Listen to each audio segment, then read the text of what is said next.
nedeľné popoludne vám želáme. Nachádzame sa v obchodnom centre Laugaricio na krásnej rozlúčkovej akcii so školským rokom s názvom Hurá prázdniny. Máte možnosť vidieť rôzne aktivity, ktoré sme nazvali Kráľovská cesta.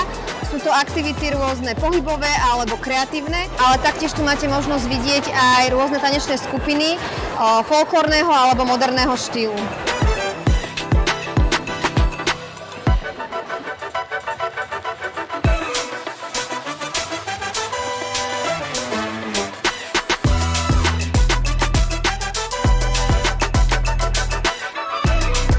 Na tejto akcii sa mi najviac páči, že sú tu tie výrobne také, že je to pódium, že tu vystupujú, majú veľa stánkov.